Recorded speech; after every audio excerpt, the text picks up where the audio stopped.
Hey, what's up guys? In this video I'm gonna talk about crystals, the best crystals that you can use for endgame PvE grind. And I'm just gonna show you guys straight away which type of crystals that you might want to use for endgame, why you want to use them, where you want to use them.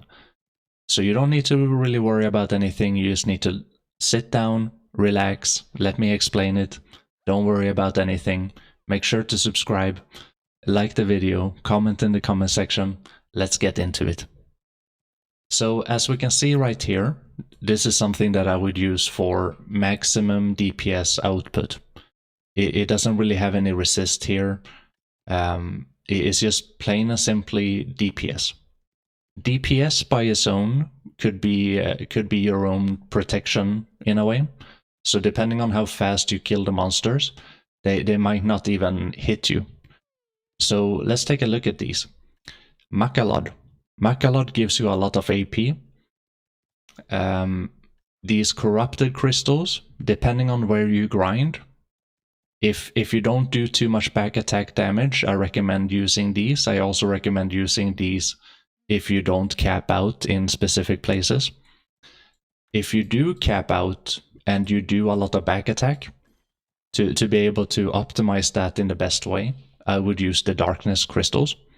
So these would be the only ones that you kind of want to swap out here. Following another one down here, but we're going to get to that. Precise destruction, you always want to use these for PvE. These are best in slot all the time. Decimation crystals, best in slot all the time. You never need to move these, you never need to like swap them out. Rebellious crystals, same thing. Pretty expensive sometimes, but it is okay. Gear and tier, always the best in slot. You don't ever need to move this ever. It is always supposed to be here in the PvE crystal best in slot. Acrad, same thing. Is the best crystal that you can ever use for any kind of PvE.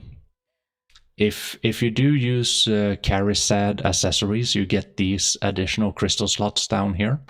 You only need to focus on getting more AP right here in PvE. So this might be the only special crystal right here. Depending on where you grind, you need to have some kind of a stun resist, knockdown resist, knockback resist. So if you go to Thornwood, that can be like knockback resist. If you grind in the crypt, that can be stun resist. So depending on where you grind, you want to use either a dogged patience crystal, or a stalwart fortitude, or a unyielding spirit. So that is the only thing you have to focus on right there. Depending on where you grind, you might have to swap this out. So that is everything when it comes to the DPS, the best in slot DPS crystal setup right there. Now let's go into a little bit more specific, why you would want to use a little bit more resist.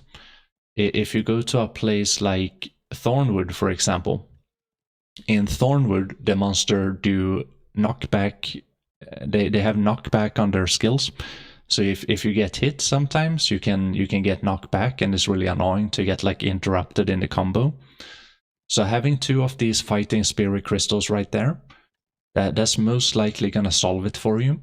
Depending on what class you play and how you play and how well you know how the monsters move around and how they attack, sometimes you kinda don't even need to have any kind of resist. Many times your character is like fully protected. But usually I would recommend for someone, if you haven't played in a grind spot before and it's the first time that you do it, I usually recommend having like close to 100 or 100% resist. If that is knockback resist or knockdown resist or stun resist, it's just good to get used to how the monsters behave and how you should grind. Afterward, you can kind of take away one or two crystals depending on what class you play, how well you play, and how much you focus. So yeah, that's everything you kind of need to know about resist. It's always good to have resist. The less you focus, the more you should have, but depending on what class you play.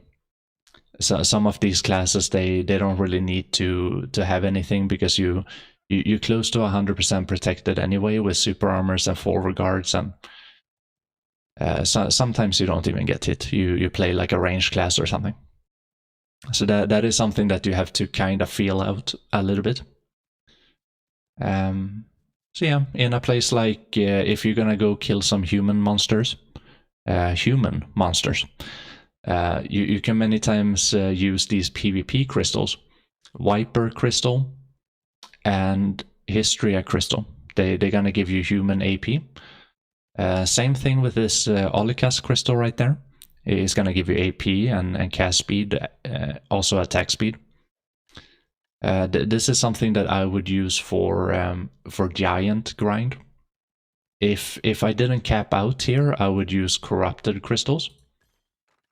But because I do cap out and I play a pretty mobile class, I can actually use the back attack crystals. So yeah, speaking about capping out and not capping out is actually a pretty important question right here.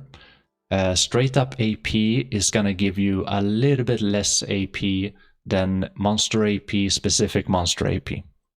And it can be pretty good to know as an endgame player if you need to play with, like, for example, if you need to play with rebellious crystals, or if you need to play with Valterra spirit crystals.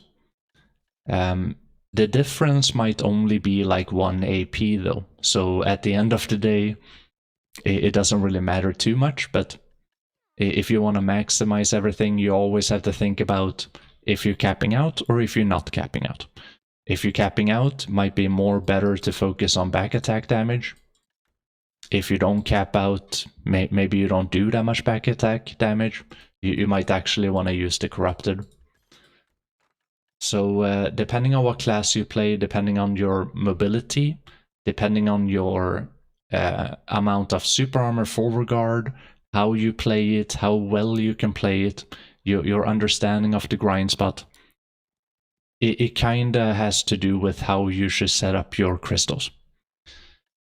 So I believe I probably gave you all of the information that you have to know. And hopefully good luck with your future grind. That is everything. Follow, subscribe, like the video. See you guys in the next one.